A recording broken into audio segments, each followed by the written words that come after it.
So I want to welcome Dr. Beverly Tatum, our own club member, who's going to introduce and moderate Dr. Kamau Bobb.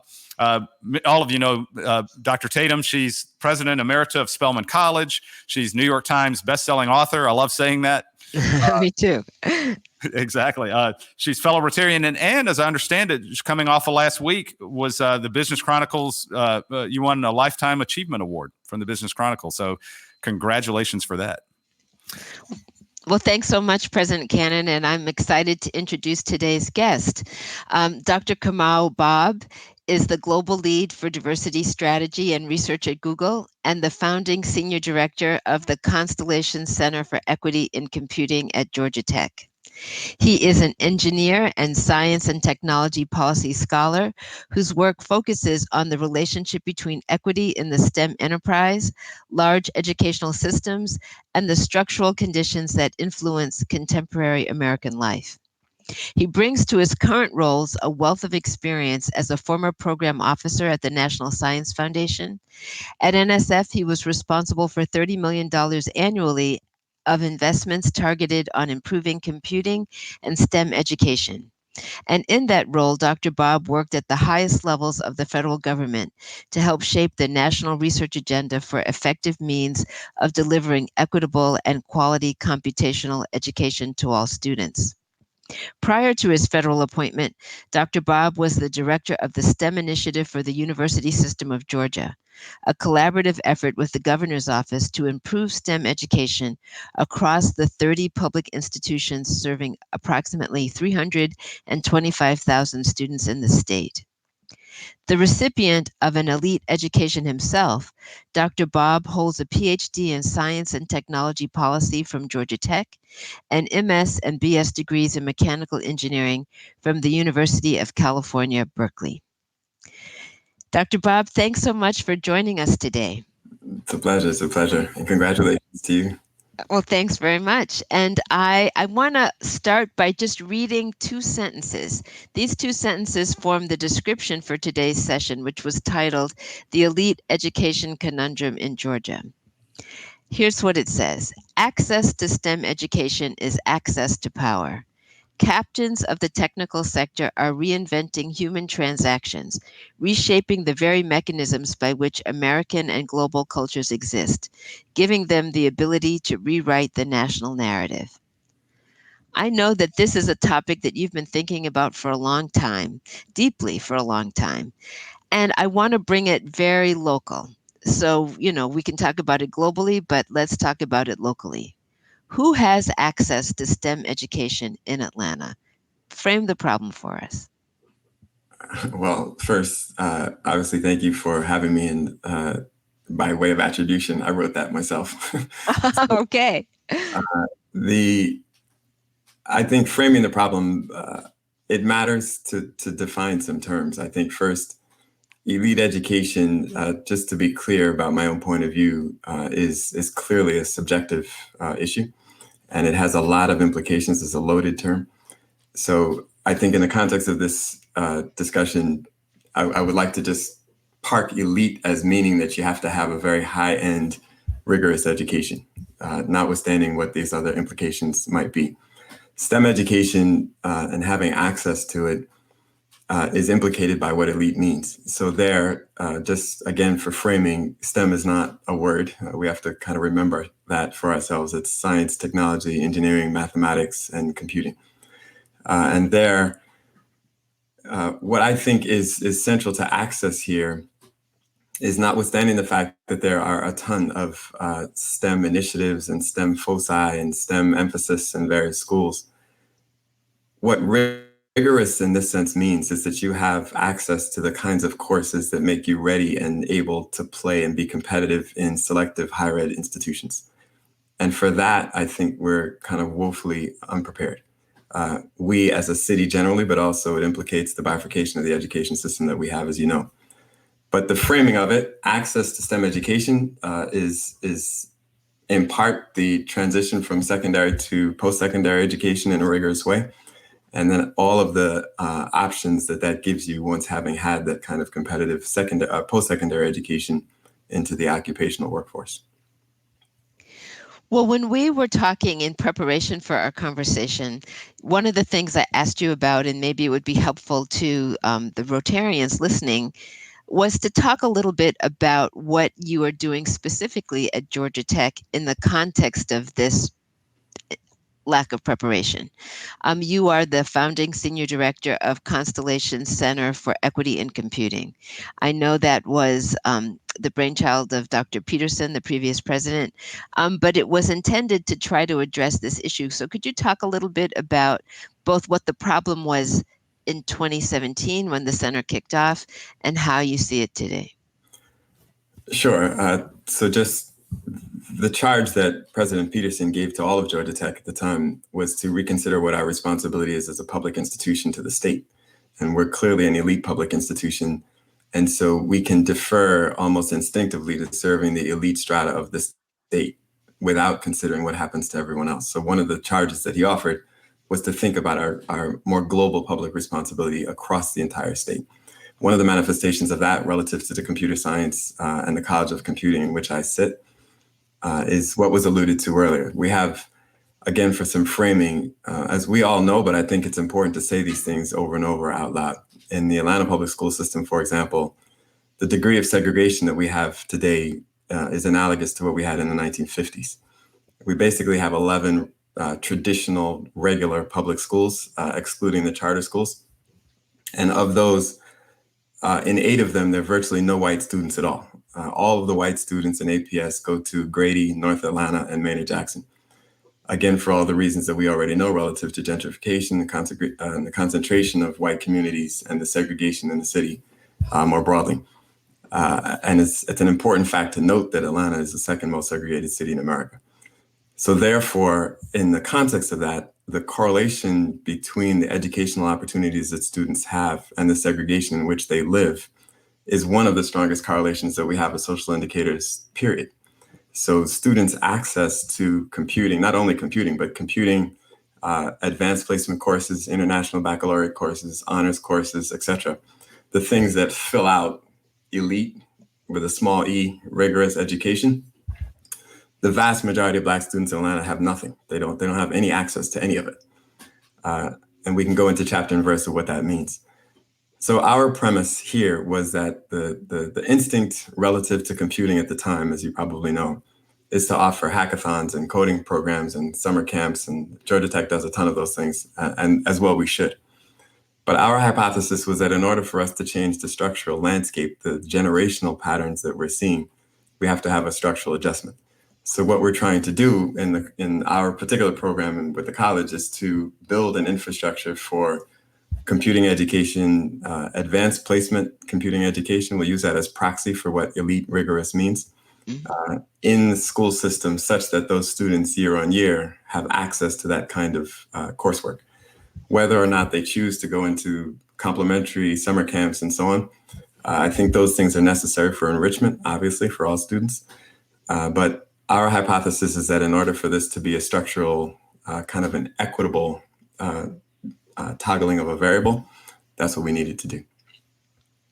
Well, I was struck by the statistic you shared with me relative to this. You know, of course, when you say that, 8 of the 11 schools are highly segregated, almost entirely Black, the white students attending 3 of the 11 high schools in Atlanta, public institutions, and that in 2017, among students taking AP computer science classes, there were how many Black students in that AP computer program?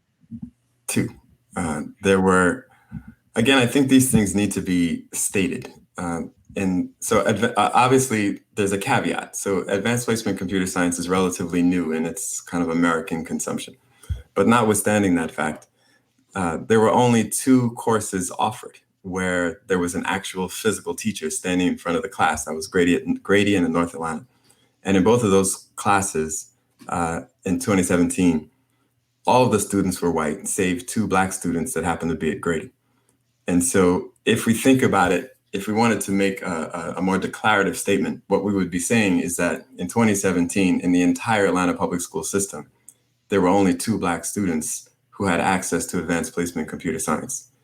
Notwithstanding the fact that Georgia Tech sits physically in the middle of the Atlanta public school system. We are also the number 8 ranked computer science institution in America. And computer science is also one of the most highly sought after disciplines. It's one of the most impacted, and it has one of the greatest indicators of student interest. So for that to be the case in Atlanta, where we all live and know, it's criminal. So that was what we were responding to. All right. I know that number has grown considerably today, but certainly still not enough. Am I remembering correctly? Like today, if I were to ask you that question, the number is like 140 Black students having access. Yeah. So what we've done is we've built out the structure of what we're doing. So that you're clear, is what we provide is the course structure itself is delivered virtually with the facilitation of the in-class teacher. Again, for those of those listening, the pedagogical emphasis here is that we're trying to remove subject matter expertise, the burden of acquiring the subject matter expertise from the teachers themselves. And I also want to be clear that we're not trying to develop things that are teacher agnostic or teacher independent. I think those things are offensive. But here, the challenge is that we really are faced with a teacher core that has limited computational skills.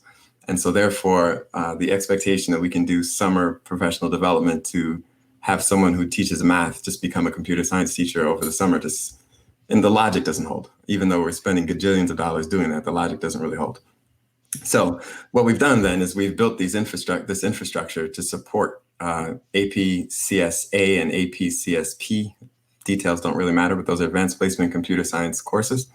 And we have them in 7 schools. And within those schools now, just by virtue of the fact that the schools are so segregated, if you put them in Mays and Washington and Thurell and Douglas and what have you, then you're automatically going to have Black students taking it. So we've made a significant, I think, dent in that.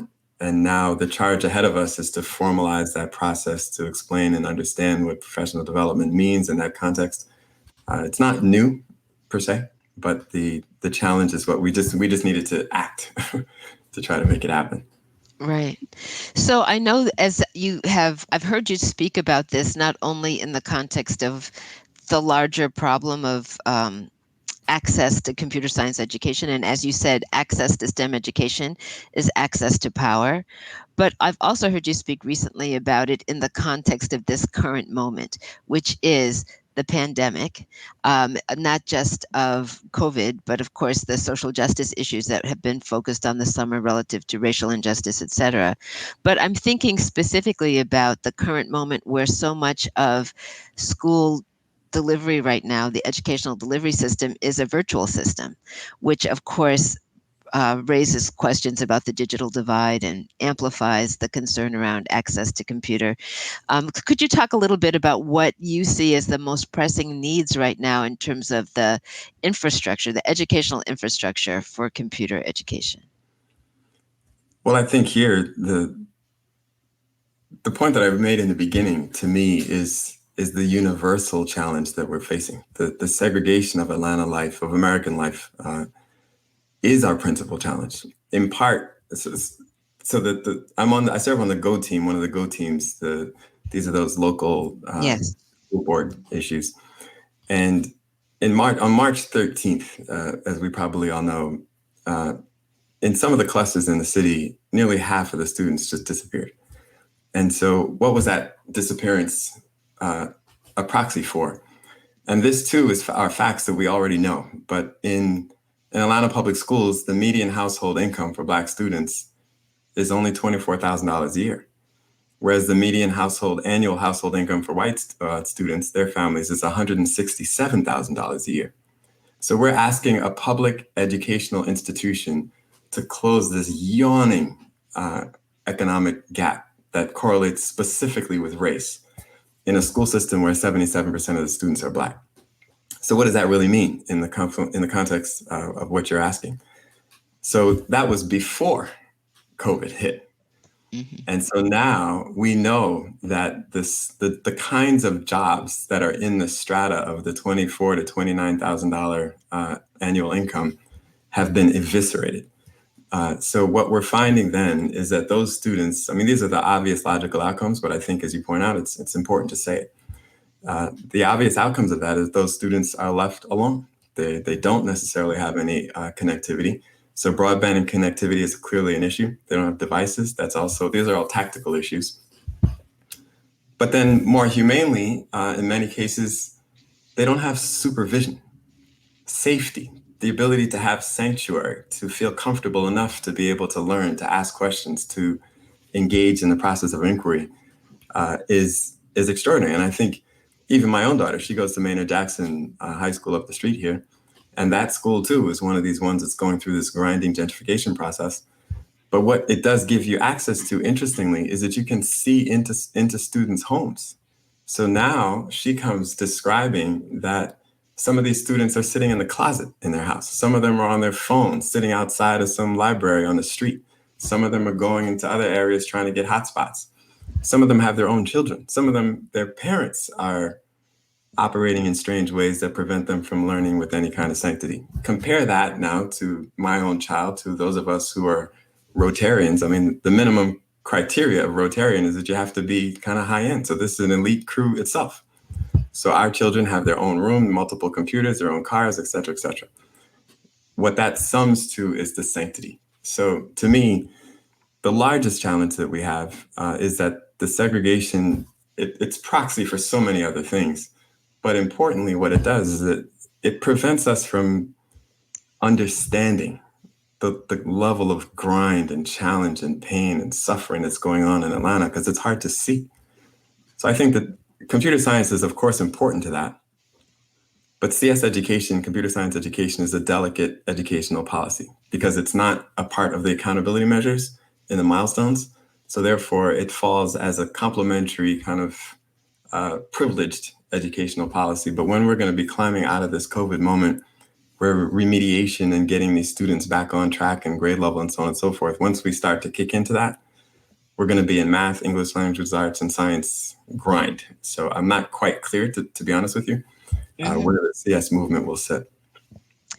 Well, the problem clearly is of a large scope, and we are going to now take some questions from our fellow Rotarians, but the question I wanted to ask has already been posed by Doug Hooker, so I'm going to share it with you. Thank you, Doug, for your question. He says, greatly appreciate your work, but how might Rotary and other community leaders help make a difference in increasing STEM exposure and education in Atlanta's Black and Brown students? Given the challenges you've just laid out, what can Rotarians do and other community leaders to make a difference? How can we impact this problem? I think, and I appreciate, I happen to know Doug Hooker, so I appreciate, let me just say hello, unilaterally. I think that the principal challenge now, the way that we framed it originally, is it's a lack of exposure. And I think for some, that's clearly true, that, exposure is a problem. But I think the influential levers of responsibility in the educational system are not being pushed enough. I think, for example, when the slate of new companies are coming into Atlanta, Microsoft, Google, BlackRock, Intel, et cetera, NCR. And, I'm saying this just as a casual observation, not as an indictment. But I do think that one of the things that the city could have done, for example, is to say that here is the educational infrastructure that we're faced with. It's stunningly bifurcated. It has a yawning gap in terms of student performance, disparity, resource allocation, et cetera. So if you want to plant a flag in Atlanta and proclaim all of the diversity attributes that Atlanta has as somehow infused in your company's value proposition, then these are the things that we actually have to have you do. Exposure is one of them, of course, but we need to make sure, for example, that all these students have CS courses. All these students have rigorous algebra in the 8th grade, because if they don't get algebra in the 8th or 9th grade, they're done. They can't compete in places like Georgia Tech. So that's a pressure that I think the community of what Rotarians represent can start exercising against the system if the system is not producing those kind of priorities on its own. I think the exposure stuff is clearly important, as I said, but I also think that it's, in terms of its effects, it's not the primary issue that that students are faced with. It's that they can be all exposed and still not have the basic mathematical rigor, the basic mathematical maturity to be able to be competitive. So they're exposed and underskilled. Mm-hmm. And that doesn't really help. I'm looking to see if we have other questions coming forward, and I don't see any yet, but I'll keep my eyes open in the chat box. But what I'm going to ask is, in terms of, wave your magic wand, if you could change something today, what would you be doing to build that equitable infrastructure? I think that there needs to, as I was alluding to before, I think that the municipality's responsibility to provide for equitable education can be done with some specific disciplinary things. So, for example, I think if the school system itself, based on the way that its funding structure works, has yielded the kind of inequitable outcomes that we've already seen for generations and what have you, then there has to be a new way.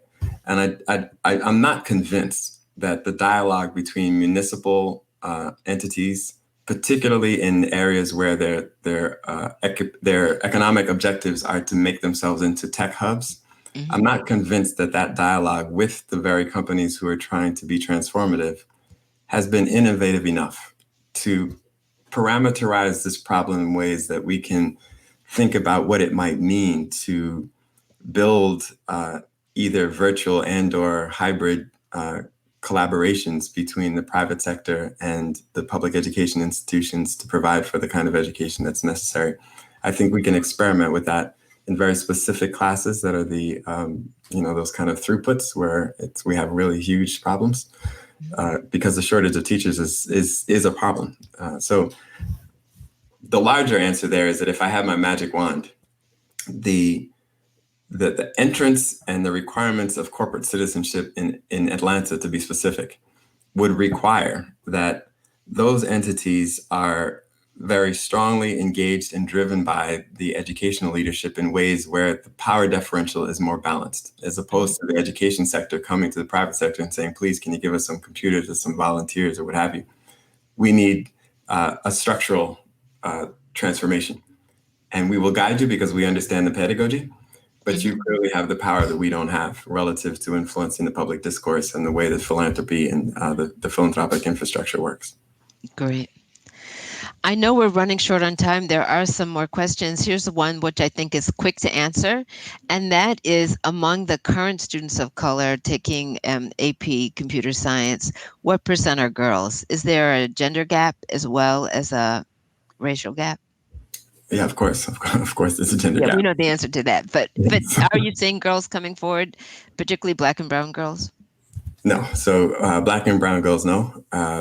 The specific proportions in Atlanta I don't have off the top of my head, but typically on the larger scheme, girls in APCS are underrepresented in orders of 3 to 1. So there are challenges there, of course. But what's interesting is that that's taking place in a larger STEM socio-transformation that doesn't have the gender gap. So girls tend to go into the natural sciences, biology, chemistry, on paths towards medicine in ways that in some of those disciplines, there are more girls than boys all the way through. So CS is a bit different. It has at the undergraduate level, the proportion of women who get undergraduate degrees in computer science hovers around 17%. Whereas, interestingly, in the early 80s, it was about 40%. So it's one of the few fields in undergraduate STEM fields where the decline of women has been precipitous. So it has unique problems in the higher ed space. We are, a group that wants to make a difference. Rotarians want to make a difference. And one question I see coming from President Cannon, is, can we contribute computers to kids who need them? Is this really a hardware issue, or I know that in some cases kids have equipment, but they don't have bandwidth in terms of, internet access, for example. Well, I mean, yes, you can. I think that as I was alluding to before, I think if we're trying to triage what this problem is, the resource allocation, particularly in devices, is one that's helpful. But if you think about that at a national scale, that solution you can't solve that solution that way. So people are asking Google the same question: can you give Chromebooks to entire states? It's that level of problem. So yes, they can. But as I alluded to before, I think that part of the fundamental question, the first principles part of the problem, is what are the courses themselves? Right. Are you going to get a rigorous course? Are you going to access to these classes themselves? And there, I think if that kind of pressure is put on school systems, then the resources necessary to enact that can be something that we can engage in. But to start with the problem of resource allocation, I think it's an instinctive and a human yearning because we're seeing an obvious need. So we just want to address that. Right. I don't think that that's the heart of the problem. Well, and I think one of the things that you said, I just want to underscore, is that if you haven't had algebra by the 8th grade, you're done, as you said. Kids have to have access to a rigorous curriculum, be ready for it in terms of just their own literacy, not just literacy in terms of reading, which is clearly important, but numeracy literacy, right? Literacy in terms of math, and be ready for the rigor. The rigor has to be available, but the kids also have to be ready for the rigor in order to then get to places like Georgia Tech. Well, let me add this because I know we're running out of time. But what I would like to say, though, is that I think we're in a unique opportunity for us to reach. And now I'm throwing myself in there with you a little bit cavalierly, but we're in a unique opportunity to apply a different kind of pressure. I don't think that the assumption frameworks that we used in the pre-COVID, pre-Floyd world, they don't hold relative to what we're experiencing right now. So I don't think that we should parameterize this problem the way that we always have. I think there's a different opportunity now for public, open, honest pressure on systems and internally and externally for us to be advocates in a different way. And that can yield different kinds of solutions. Well, I know you've given us a lot to think about. I know President Cannon is coming in and has closing remarks, but I want to thank you for your leadership and for being with us today. So thanks for this conversation. Thank you. Thank you. Think it's an honor. Well, Beverly, I want to thank you for moderating, and Dr. Bobb, don't leave yet. Actually, what's interesting is I'm looking at the Q&A coming in from the floor, and there are probably another 5 or 6 questions to ask, and I don't want to shortchange those or this conversation, but maybe I'll just try to ask 3 quick ones and try to keep it to 3 or 4 minutes so everybody stays on schedule. But this has been great information for us. So maybe first question is not off the wall, but just a different angle. So, gaming is such an important component of what kids are doing. How can that integrate into solving this problem in a productive way? Very much so. We had a whole solicitation at the National Science Foundation of using gaming as an incentive structure for students to get into computing. So the premise of that is that you're integrating gaming platforms or gaming as an application of what the computational skills are into foundational courses. So it's used as an incentive. Part of the problem that algebra has is nobody likes algebra. So just to do it abstractly, like, this is the worst. But here, I think that that's an important part of it. And my colleagues at Georgia Tech in Seismic, the Center for Education Integrating Science, Math, and Computing, have a whole agenda around EarSketch, which uses music in partnership with the Common Foundation and so on to try to get students. It's an application incentive. So yes, there's a lot of opportunity for that. Yeah, absolutely. Second question: when you talked about the elite education challenge, but then you put it in the broader context that you also mentioned in terms of like access to bandwidth, right? And so there's an access problem. There's an access to elite education. There's an access to capital problem, for disadvantaged groups of our community. So, how is the elite? Can you put the elite education question? And you started doing this, but put it in that broader context. I mean, it almost becomes a daunting problem. So, what's the right place to start along that chain? Well, it doesn't almost become a daunting problem. It is a daunting problem. I also think that we can use San Francisco as an example. To me, San Francisco is an example of a city that has been remarkably successful in the innovation and tech economic infrastructure, but has failed as a city for human beings. And so we have the opportunity here ultimately to replicate that or to do something different. And I think that part of the challenge that we have is that our lives are so separated that we can ultimately be successful and just not appreciate the failures of the systems that we've built. So I think the daunting part of it is overwhelming. And I think that the American story right now, I mean, we really are. I wouldn't underestimate any of what's going on here. I think that we really are at a pivotal moment in the country and certainly in the cities. So for me, I think, again, the influence that this particular group has is not to be underestimated in advocating and putting a flag in the ground for the kinds of things that we need to see happen. And just because we don't have an answer doesn't alleviate the responsibility of having put in the flag in the ground in the first place. So to me, that's part of the challenge that we have now. Well, and last question, it seems like, as you're saying, awareness is improving. We're starting to recognize the structural problems as a community. Businesses are starting to do some of the right things. And as you say, maybe when a business shows up to Atlanta, the city can say, here are the 5 or 6 things you've got to outline. So fast forward 5-10 years from now, do you worry a little bit that we've solved the problem going forward, but we've left behind a group that just was never participating in that conversation as it's renewed again? And how do you catch up kids who seem to be permanently left behind? Well, in my framing of the problem, we wouldn't have solved the problem and also left people behind, because the problem solution requires that everybody be brought up. So but I think, to be honest with you, I'm not fully optimistic. I think in 2000, Atlanta was 62% Black people. In 2010, it was 61% Black people. And then in 2010, it was down to 52. One of the fastest declines of a major metropolitan city in America. In 2020, notwithstanding all of the shenanigans going on with the census now, I think it'll be for the first time in Atlanta's history that it's going to be less than half Black. So this Black Mecca, so to speak, this city that was too busy to hate, this city that's built on Martin Luther King and all of the things that we know and are true about it, by population, it's likely going to go under half Black. And that has clearly voting implications. The racial polarity here it's clearly manifest in the voting patterns.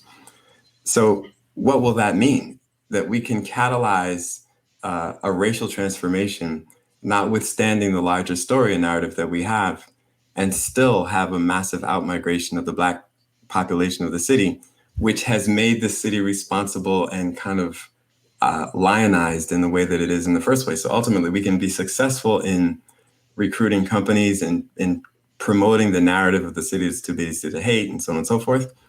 And ultimately, we can become a museum of ourselves, where this is what we tell the world about us, but this isn't who we actually are. So the challenge, again, to me, and the hopeful part of this, is that I really do think that I'm repeating myself here, but I really do think that our time to make clear, public, human, justice-oriented stances about what we expect of civic and social order in the city that we call home, it has to be absolutely clear. And I also think that we also have to be resistant to the counter forces that are coming. To just wrap this up, I think where we are now is the historical analog to where we were at the transition from Reconstruction out of the 1880s into the beginning of Jim Crow. Mm-hmm. So between the 70s and now is essentially that Reconstruction moment part 2. And then here comes the Jim Crow, the backlash. So like I said, I don't underestimate at all the forces that are coming. There were Klan rallies here recently in my lifetime, Klan rallies, white men with guns all over the place. I've seen them in my own neighborhood. I live over here in East Atlanta. So I have no uncertainty about the virulent trends that are happening here. So to me, again, this is our time to put a flag in the ground. And I think that the assumptions that were existent before, some of it was a kind of political neutrality because we don't want to upset one party or the other. I understand all that. But I don't think this is that time. I think that we have to be absolutely declarative and put a flag in the ground, and those who will be offended, so be it. Well, Dr. Bobb, thank you for your honest and candid assessment, of the environment we're in. I mean, it is a challenge. It is daunting. Many in our club are trying to work alongside some great institutions and thinkers of the city to see where we can lean in and make a difference. And It's not going to happen overnight, as you've outlined. Well, we'd love to keep the dialogue going with you. You've, I think, forced us to consider more questions rather than have answers. And maybe that's what you intended, because that's where a lot of the conversation should start. So, at this point, thank you very much for joining us. Dr. Tatum, thank you for your expert moderation. We appreciate it. Thank you. Thanks for having me.